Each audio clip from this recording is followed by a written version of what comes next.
மனிதநேய ஜனநாயக கட்சி 2019 நாடாளுமன்ற தேர்தலிலும் 2021 சட்டமன்ற தேர்தலிலும் 2024 நாடாளுமன்ற தேர்தலிலும் தொடர்ச்சியாக திமுக தலைமையிலான இந்த கூட்டணிக்கு ஆதரவளித்து வந்ததை தமிழ்நாட்டு மக்களும் அரசியலாளர்களும் அறிவார்கள். அந்த வகையில் நம்பிக்கைக்குரிய ஒரு கூட்டணி கட்சியின் அங்கமாக மனிதநேய ஜனநாயக கட்சி இந்த கூட்டணியிலே இருந்து வருகிறது. நாங்கள் அரசியலிலே அலைபாய்ந்ததில்லை, அடிக்கடி அணிமாறியதில்லை. கொள்கை ரீதியாக திமுக தலைமையிலான இந்த அணியிலே நீடித்து வருகின்றோம். நேச முரண்பாடுகள் இருந்தாலும் தமிழ்நாட்டை பாதுகாக்கக்கூடிய தகுதி படைத்த ஒரு அரசியல் சிந்தனை கொண்ட ஒரு அணியாக திமுகவை கருதி தொடர்ச்சியாக நாங்கள் ஆதரித்து வருகின்றோம். அதற்கான அங்கீகாரத்தையும் மரியாதையையும் இன்றைய தினம் திராவிட முன்னேற்ற கழகமும் மாண்புமிகு முதல்வர் திராவிட முன்னேற்ற கழகத்துடைய தலைவர் அண்ணன் தளபதியார் அவர்களும் எங்களை அங்கீகரித்திருக்கிறார்கள். இன்றைய தினம் அண்ணன் டி.ஆர். பாலு தலைமையிலான குழுவோடு நாங்கள் பேச்சுவார்த்தை நடத்திய போது எங்களுக்கான கண்ணியத்தையும் மரியாதையும் தந்தார்கள். எங்கள் மீது முதல்வர் அவர்கள் எந்த அளவுக்கு நம்பிக்கையோடும் அன்போடும் இருக்கிறார்கள் என்பதையும் தெரிவித்தார்கள். பேச்சுவார்த்தை சுமூகமாக இருந்தது என்று சொல்லி முடித்துவிடவில்லை, மிகவும் மகிழ்ச்சியாக இருந்தது. எங்களுக்கான விருப்பங்களையும் கோரிக்கைகளையும் தெரிவித்த போது அவர்கள் அதை உணர்வுபூர்வமாகவும் அன்பாகவும் ஏற்றுக்கொண்டார்கள். விரைவில் நல்ல செய்தியை தருகிறோம் என்று சொன்னார்கள். நாங்கள் அந்த மகிழ்ச்சியோடு விடைபெற்றிருக்கின்றோம். விரைவில் மீண்டும் சந்திப்போம் என்று சொல்லியிருக்கிறார்கள். நல்ல செய்தியோடு மீண்டும் சந்திப்போம், உங்களையும் சந்திப்போம். நன்றி சார். நாங்கள் என்ன கேட்டிருக்கிறோம், என்ன பேசியிருக்கிறோம் என்பதெல்லாம் உள்ளரங்கில் பேசப்பட்ட விஷயம். அதை வெளியில் சொல்வது ஆரோக்கியமாக இருக்காது. பொதுவாக கடந்த தேர்தல்களிலும் அப்படிதான் உள்ளே பேசியதையும் நாங்கள் வெளியே சொல்லவில்லை. உள்ளே எங்களுக்கான உயரிய மரியாதையை நாங்கள் கேட்டிருக்கின்றோம். அந்த மரியாதையை செய்வதாக சொல்லியிருக்கிறார்கள். ஏற்கனவே நான் சுட்டிக்காட்டியது போல சுமூகமாக என்று சொல்ல முடியாது, மகிழ்ச்சிகரமாக இருந்தது என்று நாங்கள் சொல்ல முடியும். நன்றி, சந்திப்போம். அதாவது கடந்த உத்தேச பட்டியல் கொடுத்திருக்கிறோம், புரியுதா இல்லையா? எங்களுக்கான விருப்ப பட்டியலை நாங்கள் கொடுத்திருக்கிறோம். எத்தனை நீங்க திரும்ப திரும்ப கேட்கறீங்க பார்த்தீங்கன்னா சொல்ல மாட்டோம். விருப்ப பட்டியலை கொடுத்திருக்கிறோம். அது மட்டும் இல்ல, 2019 நாடாளுமன்ற தேர்தல், 2021 சட்டமன்ற தேர்தல், 2024 பாராளுமன்ற தேர்தல் என்று 3 தேர்தல்களிலும் எந்த பிரதிபலனும் பார்க்காமல் இந்த கூட்டணியை ஆதரித்ததற்காக எங்கள் மீது திமுக தலைமையும் முதல்வரும் எந்த அளவுக்கு அன்போடு இருக்கிறார்கள் என்பதை நாங்கள் இந்த பேச்சுவார்த்தையின் மூலமாக புரிந்து கொண்டோம். பேச்சுவார்த்தையுடைய அனைவருமே எங்களை மிகுந்த உற்சாகத்தோடு பேசினார்கள். அவர்கள் அனைவருக்கும் எங்களுடைய விருப்ப பட்டியலையும் சில செய்திகளையும் கொடுத்திருக்கின்றோம். கூடுதலாக நான் வெளியிட்ட சட்டசபையில் சமூக நீதி குரல் என்ற நூலையும் அனைவருக்கும் அன்பளிப்பு செய்திருக்கின்றேன். நன்றி, சந்திப்போம்.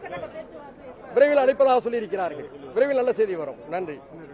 இந்த புத்தகத்தையும் இன்றைய தினம் பேச்சுவார்த்தைக்குள்ள அனைவருக்கும் நாங்கள் கையளித்திருக்கின்றோம். நன்றி. நன்றி.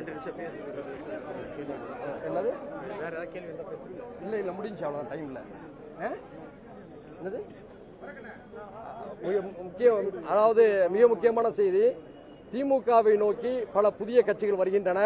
அவர்கள் அனைவரையும் நாங்களும் மகிழ்ச்சியோடு வரவேற்கிறோம். ஏனென்று சொன்னால் தமிழ்நாட்டில் எல்லா ஜனநாயக சக்திகளும் பிரதமர் மோடிக்கு எதிராகவும் மோடி தலைமையிலான அதிமுக கூட்டணிக்கு எதிராகவும் இருக்கிறார்கள் என்பதை பறைசாற்றுவதற்கு இந்த அணியுடைய எண்ணிக்கை பெருகுவது மகிழ்ச்சி அளிக்கிறது. அதை நாங்கள் மனப்பூர்வமாக வரவேற்கின்றோம். திமுக தலைமை இந்த விஷயத்தில் மிகவும் பெருந்தன்மையாக நடக்கிறது. குறிப்பாக மாண்புமிகு நம்முடைய முதலமைச்சர் அவர்கள் இந்த விஷயத்தில் கடந்த கால கருத்து வேறுபாடுகளை எல்லாம் மனதிலே கொள்ளாமல் மிகுந்த சகிப்புத்தன்மையோடும் பொறுமையோடும் விருப்பத்தோடும் அரசியல் அரவணைப்போடும் தமிழ்நாட்டுடைய எதிர்காலம் மிக முக்கியம் என்ற அடிப்படையில் சிந்தித்து செயல்படுகிறார் என்பதை உணர முடிகிறது. மாண்புமிகு தமிழக முதல்வருக்கு எங்களுடைய புரட்சிகர வாழ்த்துக்களை தெரிவித்துக் கொள்கிறோம். நிச்சயமாக இந்த கூட்டணி, திமுக தலைமையிலான இந்த கூட்டணி இதற்கு முன்பாக 200 இடங்களிலே வெல்லும் என்று எல்லோரும் பேசிக் கொண்டிருந்தோம். இன்றைய சூழ்நிலையில எதிர்க்கட்சிகள் மீதி 34 இடங்களிலும் வெல்லுமா என்ற கேள்விதான் எழுந்திருக்கிறது. அடுத்து இன்று எங்களுடைய மனிதநேய ஜனநாயக கட்சிக்கு 11ஆம் ஆண்டு. 11ஆம் ஆண்டில் எங்களை பேச்சுவார்த்தைக்கு அழைத்து அந்த பேச்சுவார்த்தையில நாங்கள் மகிழ்ச்சி அடையக்கூடிய வகையில் எங்களுக்கு பல செய்திகளை சொன்னமைக்காக திராவிட முன்னேற்ற கழகத்துக்கு எங்களுடைய நன்றிகளை இந்த நேரத்தில் தெரிவித்துக் கொள்கிறோம்.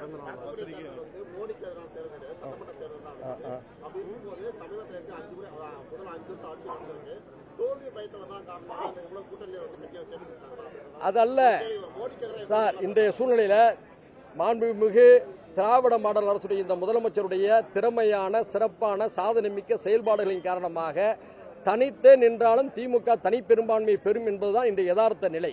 ஆனால் அவர்கள் கூட்டணியில ஏற்கனவே உள்ள கட்சிகளையும் அரவணைத்திருப்பதோடு புதிதாக பலரையும் அரவணைப்பதற்கு என்ன காரணம் என்று சொன்னால், மோடிக்கு எதிராக தமிழ்நாடு இருக்கிறது, தமிழ்நாட்டுடைய அரசியல் கட்சிகள் இருக்கிறார்கள், தலைவர்கள் இருக்கிறார் என்பதை காட்டுவதற்காக அவர் எல்லோரையும் அரவணைக்கிறார்.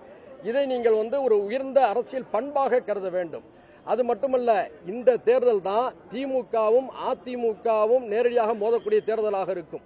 அடுத்த தேர்தலில் அதிமுக 2வது இடத்தில் இருக்குமா என்பது மிகப்பெரிய ஒரு கேள்விக்குறி. ஏனென்று சொன்னால், உறவாடி உரையாடி அதிமுகவை அடிப்பதுதான் பாஜகவுடைய திட்டம். தெரிந்தோ தெரியாமலோ அதிமுக அந்த சூழ்ச்சிக்கு பலியாகி இருக்கிறது. ஏனென்று சொன்னால், கடந்த காலத்தில் பாஜக ஒரு முடக்கத்தை வைத்தது. கலகங்கள் இல்லாத தமிழ்நாடு, கவலைகள் இல்லாத தமிழ்நாடு என்ற முடக்கத்தை வைத்தது. அந்த முடக்கத்தின் அடிப்படையில் முதலில் உறவாடி அதிமுகவை அடிப்பது, அதன் பிறகு இதர திமுக உள்ளிட்ட இதர திராவிட கட்சிகளை மோதுவது என்பது அவர்களுடைய திட்டம். முதல் கட்டமாக அவர்கள் அதிமுகவை அடிக்க தொடங்கியிருக்கிறார்கள். எப்படி பீகாரிலே நிதிஷ்குமாருடைய நிலை பரிதாபகரமாக மாறியதோ, எப்படி மகாராஷ்டிராவில் சிவசேனாவுடைய நிலை பரிதாபகரமாக மாறியதோ, அதே நிலைக்கு இப்போது அதிமுக சென்று கொண்டிருக்கிறது. அதிமுகவுக்கு என்னுடைய அனுதாபங்களை தெரிவித்துக் கொள்கிறோம். அதிமுக தொண்டர்கள் மிகுந்த கவலையில் இருக்கிறார்கள் என்பதுதான் உண்மை. அவர்களுக்கும் எங்களுடைய அனுதாபங்களை இந்த நேரத்தில் தெரிவித்துக் கொள்கிறோம். தமிழ்நாட்டுடைய அரசியல் சமநிலைக்கு திராவிட கட்சிகள் தான் வலிமையாக இருக்க வேண்டும் என்பது எங்களுடைய விருப்பம். ஆனால் அதிமுக அந்த உணர்வுகளை எல்லாம் புரிந்து கொள்ளாமல் பிஜேபி சூழ்ச்சிக்கு பலியாகி இருக்கிறது, சந்தர்ப்பவாத அரசியலுக்கு பலியாகி இருக்கிறது.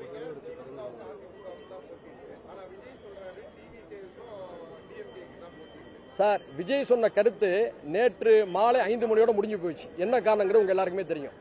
சரியா? நன்றி.